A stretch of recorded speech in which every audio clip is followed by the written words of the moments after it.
My name is Alice Parker. I'm 32 years old and the CEO of the Parker Group, one of the top real estate firms in the city. People say I can walk into any boardroom and close million-dollar deals with a single handshake. But today, none of that power mattered. I was exhausted, sick of endless meetings and fake smiles. I just wanted to disappear, to feel human again. That's why I told my driver to take me somewhere no one would recognize me. Somewhere quiet, somewhere I could breathe. That's how I ended up at a small spa in the old part of town. I didn't expect anything special. But when I met him, Lucas, the young massage therapist who didn't even look twice at me, everything in my world shifted. People say I can walk into any boardroom and close million-dollar deals with a handshake and a smile. Maybe that's true, but today, none of it mattered. I felt empty. Like everything I built was just a house of cards I was too tired to keep straight. After my last meeting, I told my driver, "Take me somewhere no one knows me. Somewhere quiet, or I'll lose it in front of them all." 20 minutes later, I stepped out in front of a small spa tucked between antique shops with dusty windows. The wooden sign above the door was hand-painted with a faded lotus flower. Inside, the air smelled of lavender clean honest. No incense choking the senses, no fake flute music whispering lies of calm, just silence. "Full body massage," the receptionist asked softly. I nodded. "And I want your best." "Lucas is available," she said. "He's our most requested." Lucas? I didn't care what his name was. I just wanted to feel human again. I walked into a dim room, kicked off my heels, unbuttoned my blazer, and lay face down on the table. My cheek pressed against the crisp linen as the door opened behind me. "Good afternoon," a calm male voice said. "I'm Lucas. If everything's ready, we can begin." I turned my head slightly. Young, late 20s maybe, short black hair, calm brown eyes. He looked at me without curiosity, without desire, without fear, just presence. I felt anger flicker inside me at how little I seemed to matter to him. "I'm in a hurry," I said coldly. "Just do what you have to do." "Understood," he replied, washing his hands before placing them firmly on my shoulders. His touch was professional, exact. But underneath it was something deeper, an attentiveness that unnerved me. As if he wasn't just feeling my muscles, but reading the hidden rage beneath my skin. His thumbs pressed into my lower back, dissolving tension I didn't know I carried. When he reached behind my knees, a sharp shiver rose up my spine.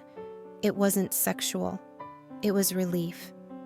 My body remembered what it felt like to be touched without expectation or debt. "How long have you been doing this?" I asked, before I could stop myself.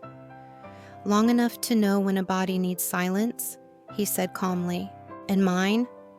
Does it need silence? Yours is screaming." I let out a small, dry laugh. "Do you always talk like that with your clients?" "Only when they ask." His fingers pressed deeper into my calves. I closed my eyes, letting his warmth melt into me. For a moment, I imagined his hands on me, not as a therapist, but as a man. The image burned through me, sharp and dangerous. "You're strange," I murmured, distant, like you're not trying to impress anyone, not even me. "It's not my job to impress," he replied. "It's to help." "And what if someone wants more than just help?" His hands paused for a fraction of a second, then continued. "I usually keep boundaries," he said, "even if the person is interesting." I opened my eyes, staring at the polished floor beneath the table. "Let's go out tonight, Lucas," I said finally. "Dinner. Or not even dinner. Just time. You and me." "No." The word cut through the room like a blade, clean, unapologetic. I turned my head to look at him. "You're turning down my invitation." "Yes." "Why?" "Because I'm not interested." I sat halfway up on the table, my eyes locked on his. Searching, challenging. Everyone has a price, Lucas. He met my gaze steadily, not me. I reached into my blazer pocket, pulled out a slim white envelope, and opened it slowly. Inside was a thick stack of crisp $100 bills. $1 million, I said softly. For one night. Just tonight. No strings attached, no follow-up, no calls, just desire. He didn't move, didn't even glance at the money. His hands rested lightly on the table beside me, solid and unshaken. I leaned forward, slipped the envelope into his uniform pocket, feeling the firmness of his chest beneath my fingers. "Accept it, Lucas," I whispered. "It's just one night. You can pay off debts, change your life. All it takes is one choice." I waited for him to tremble like all the others, to break, to say yes. But he didn't. He reached into his pocket, pulled out the envelope, and placed it gently on the table beside me. His voice was quiet, almost kind. "It's still no." My throat tightened. Rage, humiliation, desire, respect, all tangled into a knot inside me. "You're turning down $1 million. I said, my voice low and dangerous. "I'm turning down the idea of selling myself," he replied, his gaze unwavering. "You're brave," I whispered. "No," he said softly. "I just don't want to wake up tomorrow feeling like I did something for money." I lay back down, staring at the ceiling, feeling tears gather in the corners of my eyes. For the first time in 10 years, I didn't know what to say. And that terrified me more than anything else. Because in that silence, I realized something I had spent my entire life denying. That power means nothing if no one wants your touch without a price. I didn't sleep that night. I lay in bed staring at the ceiling sheets tangled around my legs, feeling the raw burn of humiliation spread through my chest. His voice kept echoing in my mind. It's still no. No one had ever said no to me like that, clean, sharp, without hate, without desire, without fear. Just no. At 3 a.m., I got up, walked barefoot across the cold marble floor, and poured myself a glass of whiskey. The ice clinked against the crystal as I raised it to my lips. The burn slid down my throat, settling like coals in my stomach. "Who the hell are you, Lucas?" By 6 a.m., I was sitting at my kitchen island, black coffee, untouched fingers, tapping against polished stone. My reflection in the window looked pale and unrecognizable, hair messy, eyes dark with sleeplessness. I almost looked human. I picked up my phone and called Julia. Her voice was sleepy but professional. "Yes, Mrs. Parker, I need you to find someone for me," I said flatly. "Full name, address, family, education, work, history, debts, relationships, everything, even his toothpaste brand." There was a pause. Julia didn't ask questions. "I'll get on it right away." I hung up and closed my eyes. For a moment, I imagined him behind me, his hands warm and solid on my shoulders, pressing away tension he hadn't caused. The thought sent a violent shiver through me. I shook it off like rain. No, this isn't desire. This is power. By noon, Julia entered my office, placing a thin folder on my desk. "That was fast," I said. She hesitated. "There isn't much." I opened it, expecting pages of social media profiles, old school photos, lovers. But there was almost nothing. Lucas Huang, age 28, born locally, public high school graduate, worked at 2 massage clinics before Lotus Spa. Rents a small studio downtown, no criminal record, no debts, no known family. That's it. I closed the file slowly. My fingers trembled. No one lives without leaving a digital trace. Even ghosts leave shadows. But him, nothing. "Julia," I said quietly, "get our private investigator, full clearance, no mistakes." "Yes, ma'am." The rest of the day blurred into meetings and signatures. Words floated around me like dying insects' profits, market shares, expansions. None of it touched me. My mind was elsewhere, on a dark massage table under quiet hands. on the sound of a word spoken without fear. No. At 5 p.m., Julia returned, handing me a slim USB drive. Her face unreadable. He sent this, and he said it's strange. I plugged it into my laptop. The folder contained only a few documents. Certifications, ID copies, the same details as before. Except for one thing. A photo. I clicked it open. Grainy, slightly blurred. Lucas in a black suit that fit his shoulders perfectly, hair styled back. He stood beside an older Chinese man in front of a tall building with gold characters. Lucas was smiling faintly, calm, confident, comfortable, not a massage therapist, not a man used to hourly pay. He looked like a man born to power. "Who's that with him?" I asked quietly. Julia leaned forward. Chen Wei Ming, owner of Lotus Spa. I zoomed in. The older man's hand rested on Lucas's back, protective. Lucas looked different, brighter, like he belonged somewhere else, someone else. When was this taken? 3 years ago? 3 years ago. Before he disappeared? Before he became a ghost with magic hands and unreadable eyes? I sat back staring at the photo until my vision blurred. My chest tightened, that old familiar ache blooming under my ribs. Betrayal, confusion, hunger. Who are you really, Lucas? I pressed the intercom. Julia. Schedule a meeting with Chen. Discreetly. Yes, ma'am. I closed the laptop.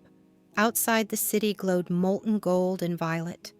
Far below, people hurried along rain-darkened streets, minds consumed with grocery lists, rent, lovers they'd return to tonight. And somewhere out there was a man who said no to $1 million, who touched me with clean hands and silent strength, who erased his past like wiping chalk from a blackboard. What are you running from, Lucas?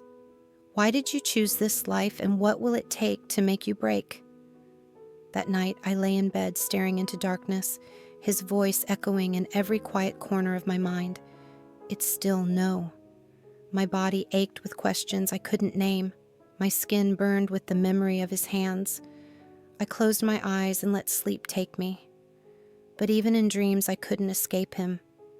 Because beneath the power, the fury, the humiliating sting of rejection, I felt something cold and absolute growing inside me. This isn't over.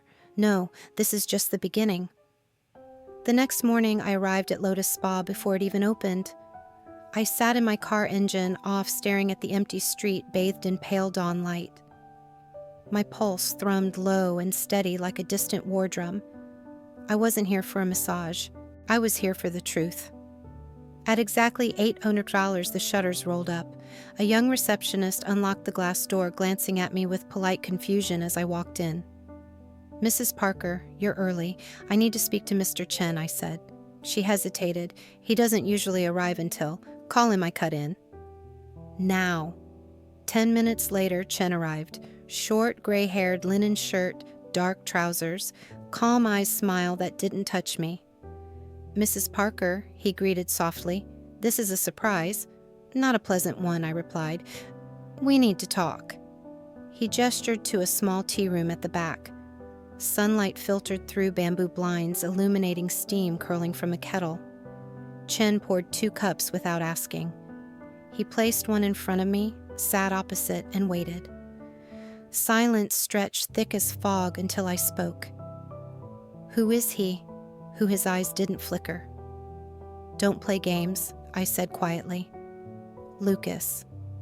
3 years ago, he wore $1,000 suits and stood beside you like an heir. Now he needs oil into strangers' backs for tips. Who is he really?" Chen sipped his tea, unmoved. "He is who you see." "No." My voice snapped like breaking glass. People don't erase their lives for no reason. People don't reject $1 million for no reason. Who is he, Chen? His gaze softened dangerously close to pity. My chest tightened. "Why do you want to know, Mrs. Parker? Because I don't like puzzles I can't solve." He nodded slowly, as if I'd confirmed something he already knew. "He came to me 3 years ago, late at night, thin, dirty, hollow eyes. He asked for a glass of water. I frowned. What? He was sleeping on the street near my restaurant, Chin said. I offered him food. He refused, said he couldn't pay. So he washed dishes all night to repay a bowl of rice. Silence pressed between us. My mind pieced together shadows. After that, I asked what he planned to do. He said he didn't know, that he didn't exist anymore. A shiver slid down my spine. Why? Because he lost everything. My jaw clenched. What did he lose? Chen's side eyes deep and unbreakable. That is his story, to tell, not mine. I'm not asking permission. Chen, I said coldly, I'm giving you an opportunity, because if I find out elsewhere, I won't be as respectful. For the first time, steel flickered in his eyes. Be careful, Mrs. Parker. Some truths are heavier than they look. I leaned forward. I don't care how heavy it is. Tell me. He studied me for a long moment, then spoke quietly. His full name is Lucas Huangzhang. The air left my lungs. Zhang as in, yes. Chen nodded. He is the son of Jiang Wei-ming. My stomach twisted. Zhang Corporation, construction import, export logistics, worth billions, ruthless, untouchable. He was the heir, Chen continued, educated at the best schools, groomed to take over. But 3 years ago something happened. What my voice was barely a whisper. His younger brother died. Suicide officially. Unofficially, rumors of corruption, overpriced contracts, political bribes. Lucas tried to expose it. His family called him weak, naive. His father disowned him, cut him off, erased him. My chest felt tight, so he ran. He ran, Chen said simply.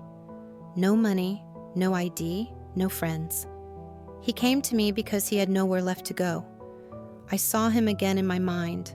Calm brown eyes, quiet voice, warm hands pressing into my shoulders with gentle precision. A billionaire heir choosing to live as nothing. Why does he work here? I asked. Chen smiled faintly. Because here he isn't an heir, or a disgrace, or a weapon. Here he's just Lucas. And that Mrs. Parker is all he wants to be? I swallowed, tasting bitter confusion. Why tell me this? Because I see how you look at him, Chen said softly. And I know men like his father. If you plan to use this against him, think carefully. Jiang Wei-ming destroys anything that threatens him, even his own son. A chill spread through me that even hot tea couldn't thaw. I stood smoothing down my blazer. Thank you for your honesty. Chen bowed his head slightly. Be kind to him, Mrs. Parker. I walked out into the burning morning sun. My heart pounded as I climbed into my car and slammed the door shut. Lucas Huangzhang, son of a billionaire, heir to an empire, a man who turned away from everything to become nothing. Why would you choose this life, Lucas? And more importantly, why do I care so damn much I drove aimlessly for an hour after leaving Lotus Spa? The city pulsed around me, neon lights bleeding into dawn haze. My hands gripped the steering wheel so hard my knuckles turned white. My chest burned with an ache I couldn't name. Lucas Huangzhang, heir to billions, sleeping on streets, washing dishes for a bowl of rice, choosing to become nothing. Why I parked in front of my penthouse and sat there, engine ticking in the silence. Memories of his touch flickered through me like small electric shocks. The calm firmness of his hands, the steady warmth, the way he never trembled beneath my power. No one had ever looked at me like that, not my father, not my lovers, not even myself. My phone rang. Julia, Mrs. Parker, are you coming into the office today? You have back-to-back meetings. Cancel them.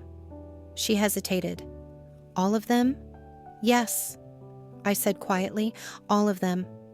I hung up before she could respond, rested my forehead against the steering wheel, eyes closed. My pulse drummed in my ears. The truth tasted bitter on my tongue. This isn't about business anymore.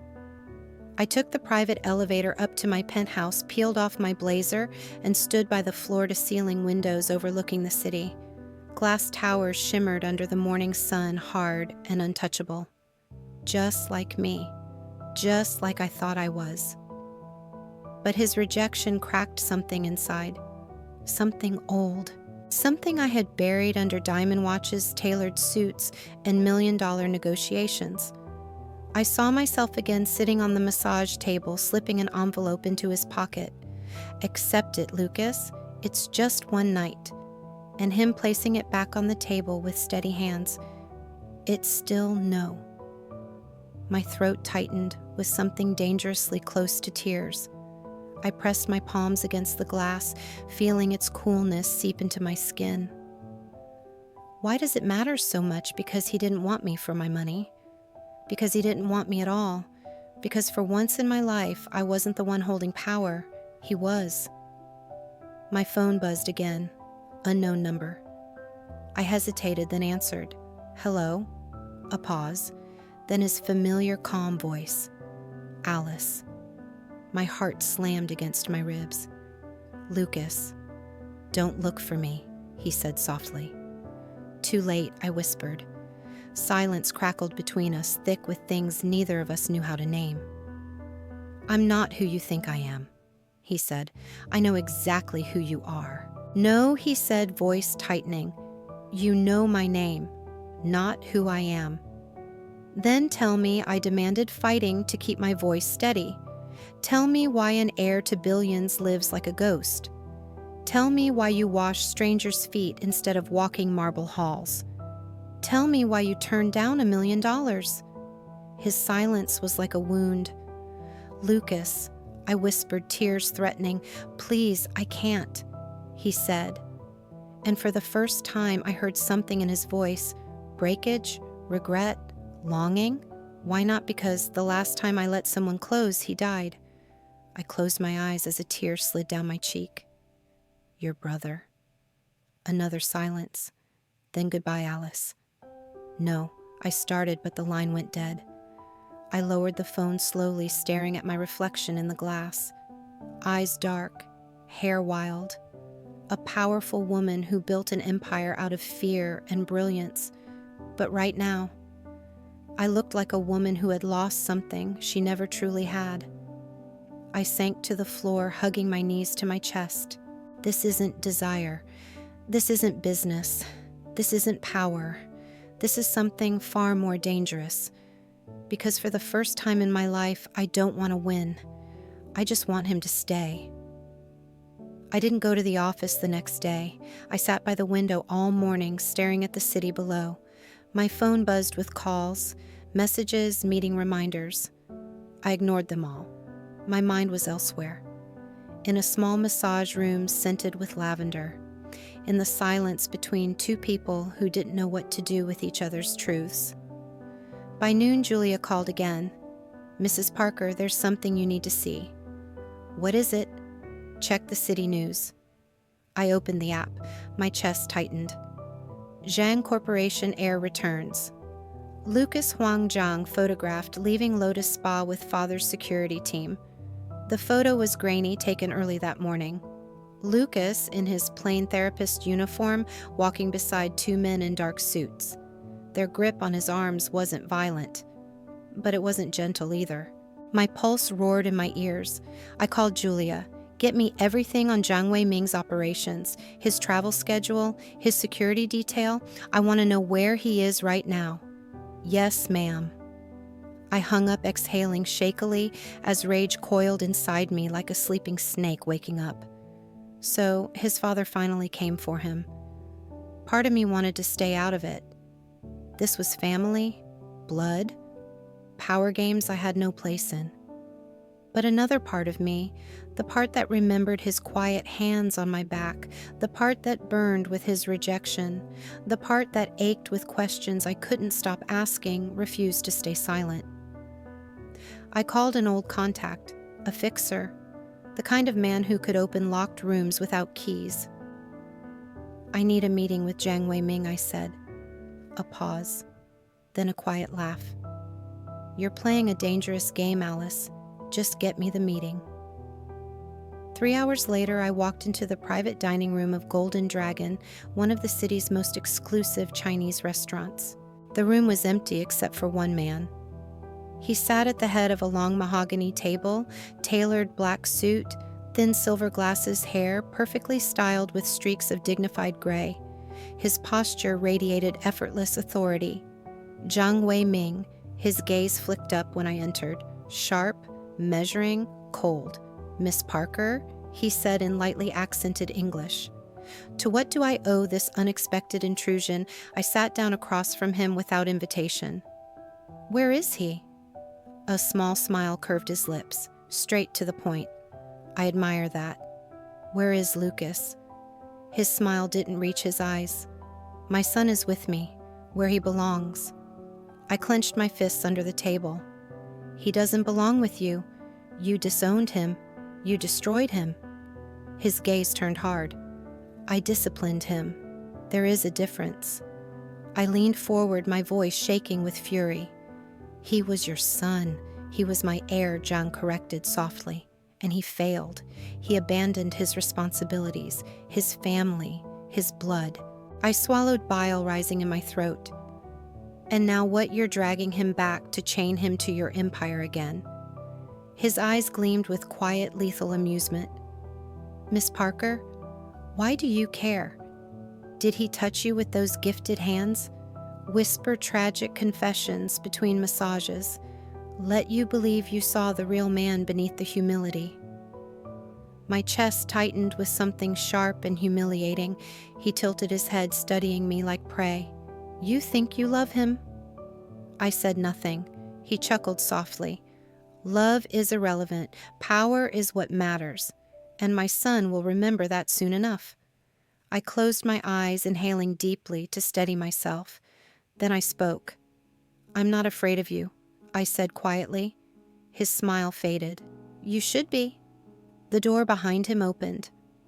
Lucas walked in, flanked by the 2 security men. Simple black dress shirt, slacks, hair slightly damp as if he had just showered. His eyes met mine for a split second. Something flickered there. Relief, regret, fear. Then it was gone, replaced by calm resignation. "Father," he said softly. Then his gaze shifted to me. "Alice, why are you here?" I stood up, ignoring Zhang's cold stare. "Because I had to see for myself." Lucas shook his head slightly. "You shouldn't be involved in this." "I already am," I whispered. Zhang spoke sharply in Mandarin. Lucas flinched, then lowered his gaze. "What did he say?" I demanded. Lucas didn't answer. Zhang stood buttoning his suit jacket with smooth, precise movements. "This conversation is over," he said. "My son is coming home, and you, Miss Parker, will forget this ever happened." I stepped forward, blocking his path. My voice was cold and sharp as a blade. "No, he stays." For the first time, Zhang's composure slipped. His eyes narrowed, lips curling into something almost like disgust. "Do you really think you can stand between a father and his son?" I met his gaze without blinking. "I don't think." "I know." He stepped closer, so close I could smell faint cologne on his tailored lapels. His voice dropped to a whisper. "Be careful, Miss Parker. You have built your empire on ruthlessness and strategy. Don't let sentiment be your downfall." Then he turned to Lucas, speaking again in Mandarin. Lucas's jaw tightened. He nodded once. Zhang walked out, leaving the 2 security men behind. Lucas turned to me, eyes dark with something deeper than fear. "Why did you come here, Alice?" he asked quietly. "Because," I whispered, my throat tight. "You don't deserve to be treated like this." He laughed softly, bitterly. "You don't know what I deserve." "Then tell me," I said, tears burning my eyes. "Tell me what happened to you."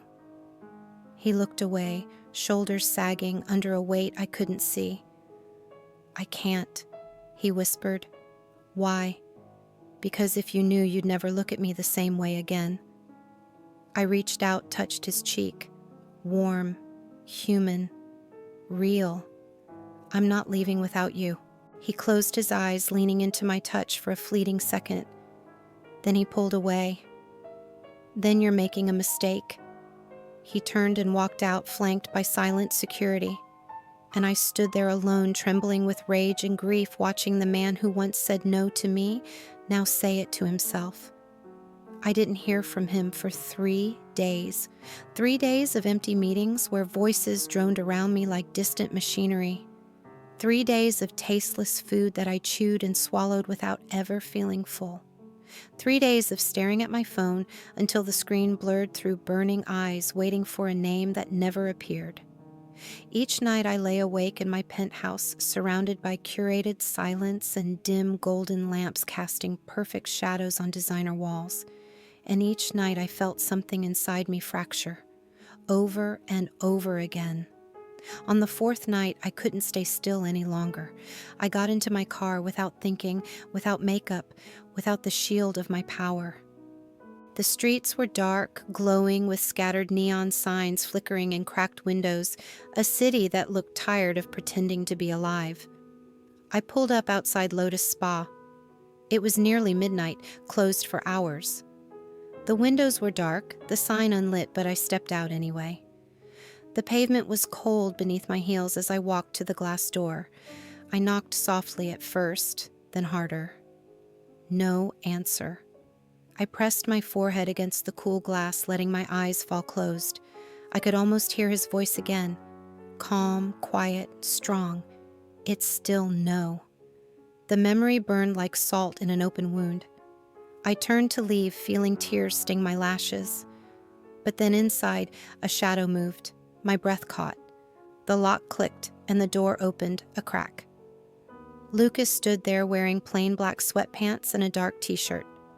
His hair was damp curling at the ends, and his bare feet were silent on the polished wood floor. His eyes were tired, shadowed, older somehow. He looked at me with a quiet sadness that made my chest ache. "Alice," he said softly, "I didn't wait for an invitation." I stepped forward, pushing the door open and closing it behind me. The lavender scent wrapped around us, clinging to the darkness like a secret. For a long moment, we just stood there. Neither of us spoke. Neither of us moved. The silence throbbed between us, filled with everything we didn't know how to say. Then I whispered, "Tell me." He shook his head slowly, looking away. "Why are you here?" "Because I need to know," I said, my voice trembling. "Why did you walk away from everything? Why did you choose this life? Why did you say no to me?" He closed his eyes, his shoulders curling inward as if bracing against a blow. "Because if I hadn't, I wouldn't be myself anymore." "Who are you, Lucas?" I asked, stepping closer until I could feel the faint heat radiating from his skin. "Who are you, really?" He looked at me then, and for the first time I saw it, the raw wound beneath his calm, the grief buried under his silence, the fury wrapped in gentleness. "I was supposed to inherit an empire," he said quietly. "My father raised me to be his weapon, his heir, his shadow." I didn't speak. I barely breathed. My brother Daniel, he was 2 years younger, softer, kinder. He didn't want power, he just wanted peace. He wrote music, played guitar in his room late at night when Father thought we were asleep. He smiled all the time. Lucas's voice cracked.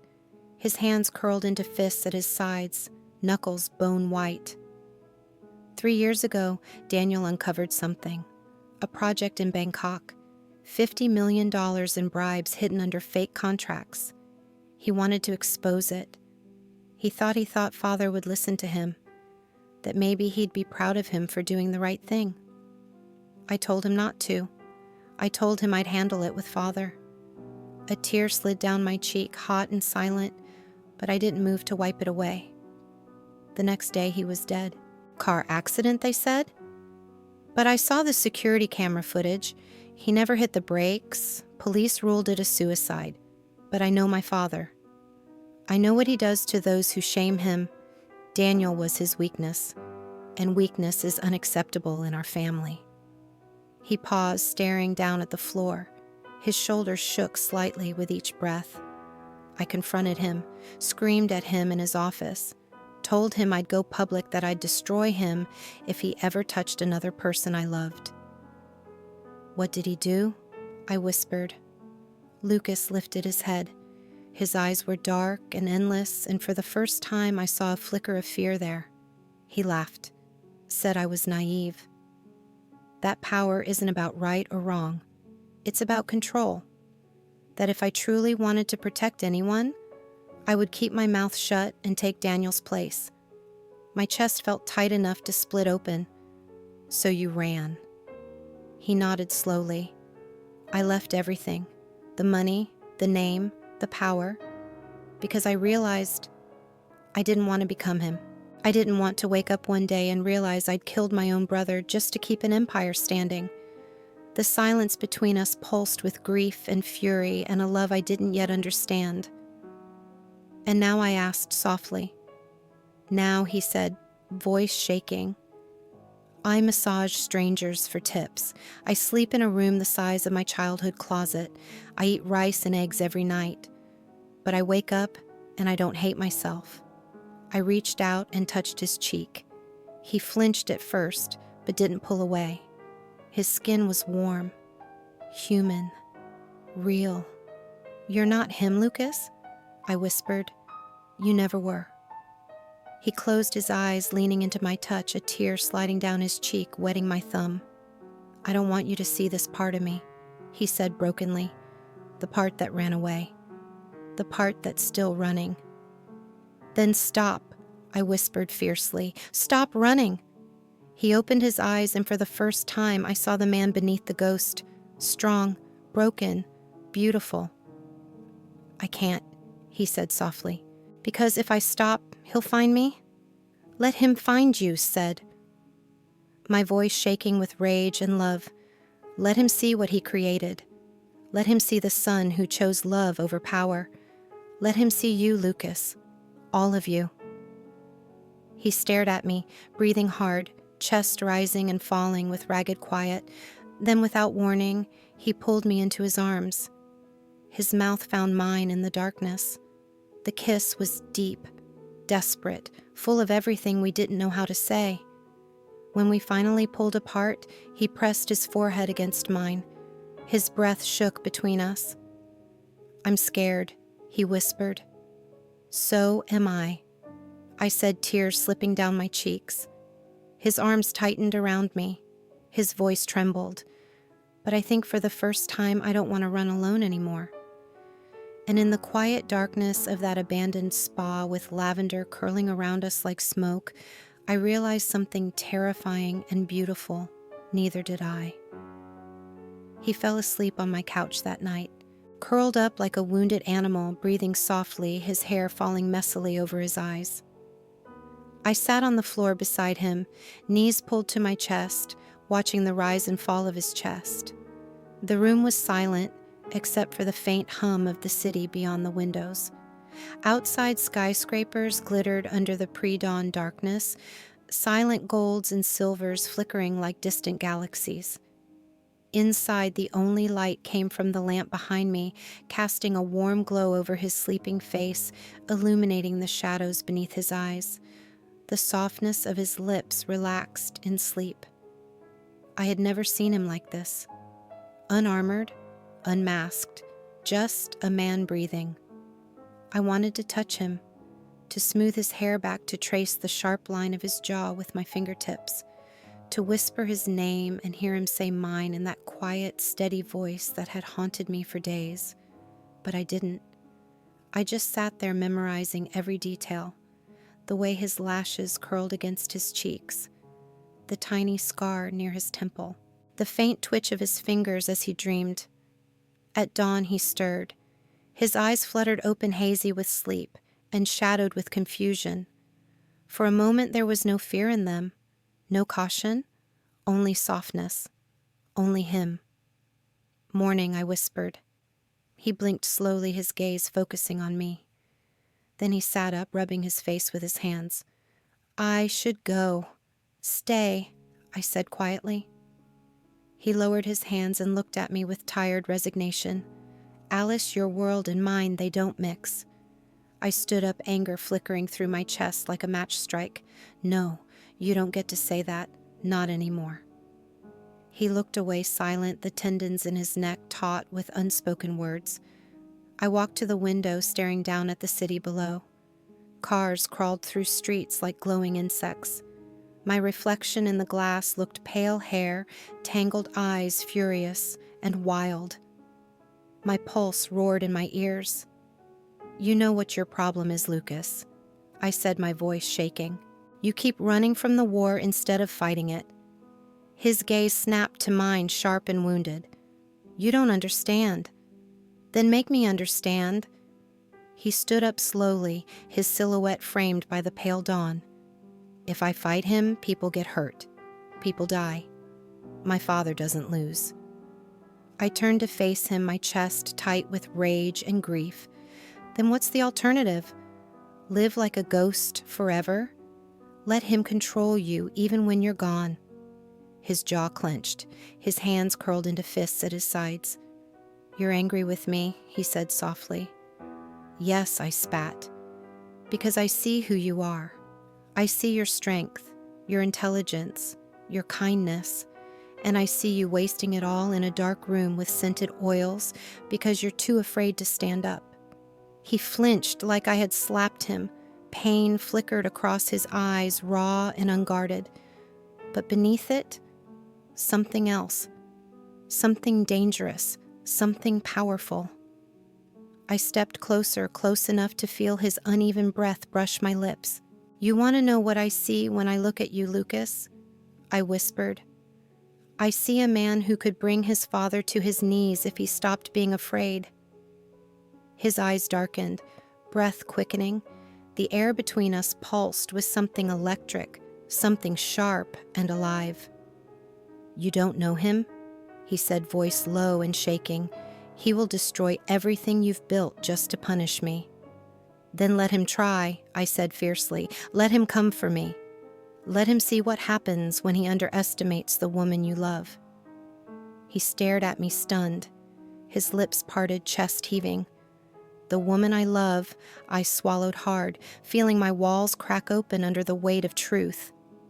Yes, because that's what this is, Lucas, and you know it. He closed his eyes and a tear slid down his cheek.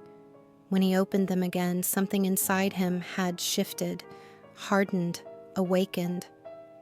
What do you want me to do? He asked softly. I took a deep breath, feeling my pulse pound with purpose. We fight back.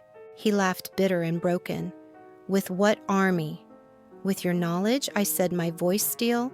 With your name, with my resources, my lawyers, my connections, my strategies. He shook his head slowly. If I use my name again, he'll know where I am. He already knows, I snapped. He took you from Lotus Spa in broad daylight. He's not hiding anymore. Why are you silent? Outside the city hummed with life waking up. Inside it felt like time had stopped holding its breath between us. Finally he spoke. His voice was low and calm, steady. What's your plan? I felt a small, fierce smile curve my lips. First we unfreeze your assets, then we expose his shell companies, his offshore accounts, his bribery networks. We hit him where it hurts most, reputation and profit. Lucas stared at me, chest rising and falling rapidly. His eyes gleamed with something I hadn't seen before. Hope, rage, love. He'll retaliate, he whispered. Let him, I said. Because for once, Lucas, he'll be fighting someone who isn't afraid of him. He let out a shaky breath and tears filled his eyes, blurring his gaze. You're insane, he said softly. I stepped forward, pressed my forehead against his. And you're mine. His hands came up to cradle my face. He kissed me slow and deep, pouring every broken piece of himself into that kiss. When we pulled apart, our breaths mingled in the quiet dawn light. Okay, he whispered, his voice shaking with something fierce and unstoppable. Let's go to war. We spent the next 48 hours in my penthouse planning. Maps, ledgers, scanned contracts, offshore account records, old photographs. My glass dining table disappeared under a chaos of secrets and strategy. The city glowed far below us, unaware that its most untouchable empire was being dissected piece by piece in a woman's living room. Lucas sat across from me, laptop, open fingers moving quickly as he decrypted old files he'd memorized years ago. His hair fell over his forehead, damp with sweat. His shoulders were squared, his eyes dark and focused. There was no trace of the quiet massage therapist who once pressed lavender oil into my skin with trembling hands. This was Lucas Huang Zhang, the heir his father had tried to erase, the son he feared most. And God, he was beautiful like this, sharp, brilliant, alive. At 2 a.m., he rubbed his temples, exhaustion carving shadows under his cheekbones. I watched him in the dim lamplight, feeling something deep and violent twist inside my chest. "Break," I ordered softly. He looked up, blinking like he'd forgotten I was there. "We don't have time." 5 minutes, I said. I stood, walked around the table, and slid onto his lap, straddling him. His eyes widened slightly, then softened with something that made my pulse stutter. My fingers threaded through his hair, pulling it back from his damp forehead. "You're doing good," I whispered. He closed his eyes, leaning into my touch with a quiet, broken sigh. "You shouldn't be part of this, Alice. He'll destroy you." I smiled faintly, tracing the sharp line of his jaw with my thumb. "Let him try." His arms wrapped around my waist, pulling me closer until our foreheads touched. For a few seconds, there was no war, no revenge, just two broken people clinging to the only truth that made sense anymore. Us. When we pulled apart, his eyes were clearer, hardened, determined. "I know where to hit first," he said, his voice low and calm. "My father has an offshore account in Macau. It funnels bribe money through shell corporations registered under false directors. I set up those shells when I worked under him. If I sign a director resignation and leak it to the right regulators, the entire chain collapses." "Good," I said. "Then what? Then we unfreeze my shares?" He continued, his gaze locked on mine.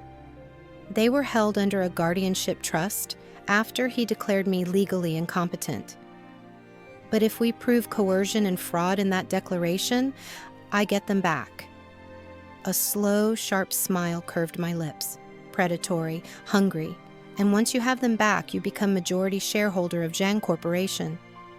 He nodded, eyes dark, and with that I can force him to step down.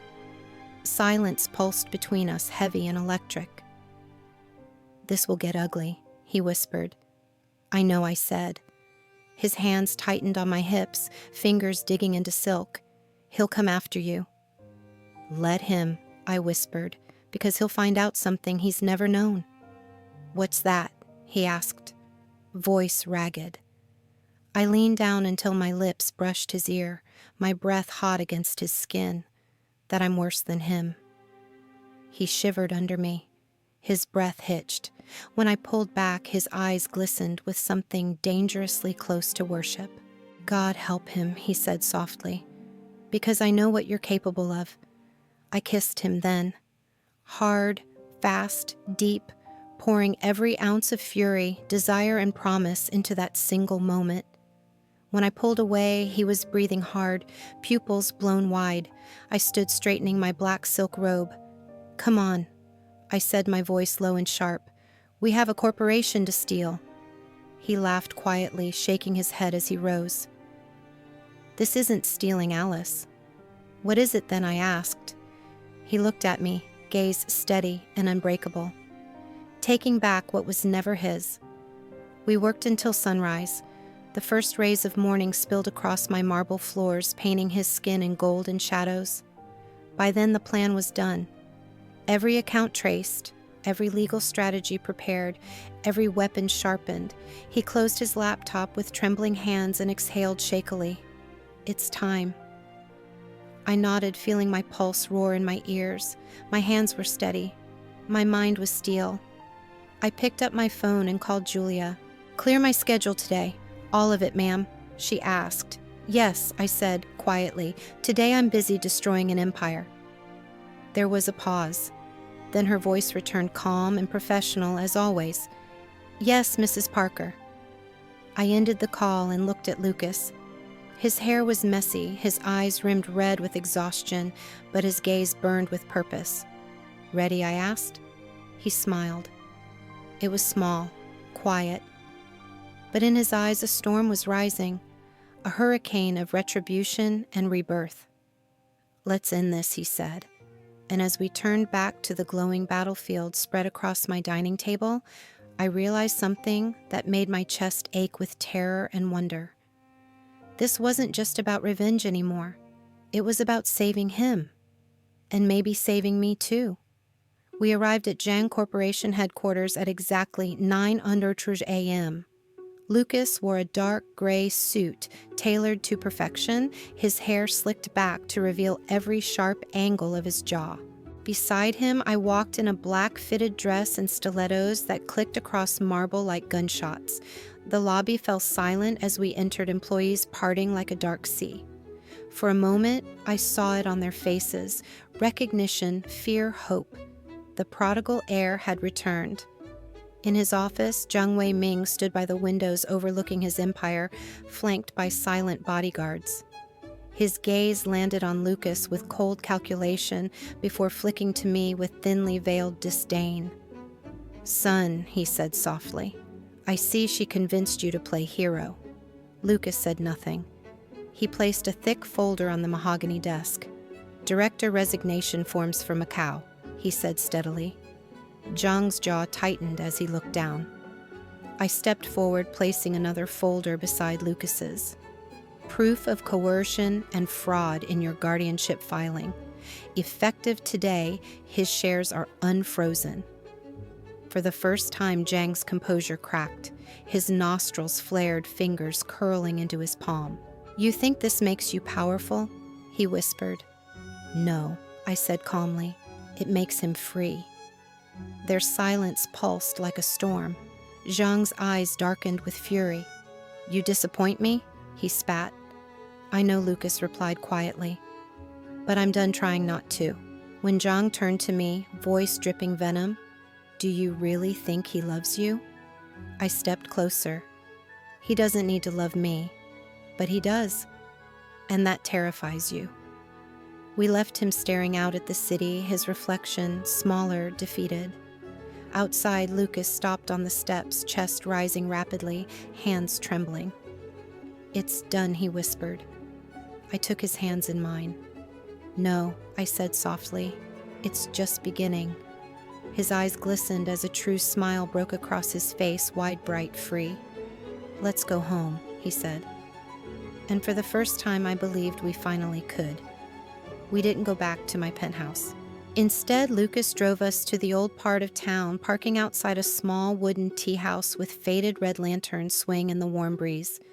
Inside, the air smelled of jasmine and sandalwood. We sat in silence, watching koi fish circle in a stone basin as steam curled between our teacups like a quiet blessing. Finally, Lucas whispered, "I'm learning forgiveness." I asked softly. For him, he shook his head. For me. Tears burned my eyes as I reached across the table to hold his hand. "You didn't kill your brother," I said fiercely. "You were just a boy surviving a man who thought love was a transaction." A tear slid down his cheek. When he looked at me, something had changed. There was light in his eyes. Peace. Strength that had nothing to do with power or money. Just him. He stood pulling me into his arms, his voice rough with truth. "I love you, Alice."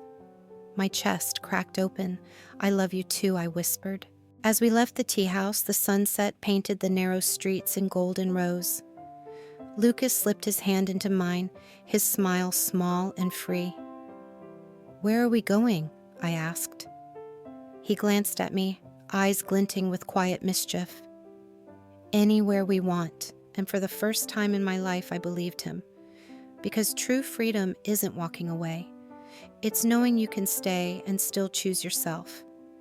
Thank you for walking with me through every darkness of this story, for feeling every silent tear, every trembling confession, every kiss that tasted fear and hope. Thank you for seeing me, not as a character, but as a broken piece of yourself. Your courage, your wounds, your love. Stories like these are more than words. They are mirrors. And if this mirror shows you something true, I am so grateful. Until the next story, stay brave, stay gentle, and never stop choosing yourself. My name is Alice Parker. I'm 32 years old and the CEO of the Parker Group, one of the top real estate firms in the city. People say I can walk into any boardroom and close million-dollar deals with a single handshake. But today, none of that power mattered. I was exhausted, sick of endless meetings and fake smiles. I just wanted to disappear, to feel human again. That's why I told my driver to take me somewhere no one would recognize me. Somewhere quiet, somewhere I could breathe. That's how I ended up at a small spa in the old part of town. I didn't expect anything special. But when I met him, Lucas, the young massage therapist who didn't even look twice at me, everything in my world shifted. People say I can walk into any boardroom and close million-dollar deals with a handshake and a smile. Maybe that's true. But today, none of it mattered. I felt empty. Like everything I built was just a house of cards I was too tired to keep straight. After my last meeting, I told my driver, "Take me somewhere no one knows me. Somewhere quiet, or I'll lose it in front of them all."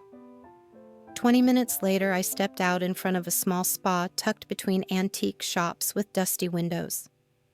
The wooden sign above the door was hand-painted with a faded lotus flower. Inside, the air smelled of lavender clean honest. No incense choking the senses, no fake flute music whispering lies of calm, just silence. "Full body massage," the receptionist asked softly. I nodded. "And I want your best." "Lucas is available," she said. "He's our most requested." Lucas? I didn't care what his name was. I just wanted to feel human again. I walked into a dim room, kicked off my heels, unbuttoned my blazer, and lay face down on the table. My cheek pressed against the crisp linen as the door opened behind me. "Good afternoon," a calm male voice said. "I'm Lucas. If everything's ready, we can begin." I turned my head slightly. Young, late 20s maybe, short black hair, calm brown eyes. He looked at me without curiosity, without desire, without fear, just presence.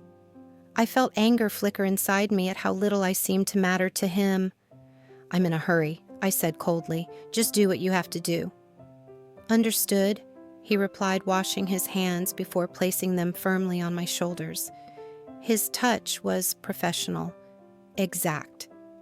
But underneath it was something deeper, an attentiveness that unnerved me, as if he wasn't just feeling my muscles, but reading the hidden rage beneath my skin. His thumbs pressed into my lower back, dissolving tension I didn't know I carried. When he reached behind my knees, a sharp shiver rose up my spine. It wasn't sexual. It was relief. My body remembered what it felt like to be touched without expectation or debt. "How long have you been doing this?" I asked, before I could stop myself. "Long enough to know when a body needs silence," he said calmly. "And mine? Does it need silence? Yours is screaming." I let out a small, dry laugh. "Do you always talk like that with your clients?" "Only when they ask." His fingers pressed deeper into my calves. I closed my eyes, letting his warmth melt into me. For a moment, I imagined his hands on me, not as a therapist, but as a man. The image burned through me, sharp and dangerous. "You're strange," I murmured, distant, like you're not trying to impress anyone, not even me. "It's not my job to impress. he replied. It's to help. And what if someone wants more than just help? His hands paused for a fraction of a second, then continued. I usually keep boundaries, he said, even if the person is interesting. I opened my eyes, staring at the polished floor beneath the table. Let's go out tonight, Lucas, I said finally. Dinner. Or not even dinner. Just time. You and me. No. The word cut through the room like a blade. Clean. Unapologetic. I turned my head to look at him. You're turning down my invitation. Yes. Why? Because I'm not interested. I sat halfway up on the table, my eyes locked on his. Searching, challenging. Everyone has a price, Lucas. He met my gaze steadily, not me. I reached into my blazer pocket, pulled out a slim white envelope, and opened it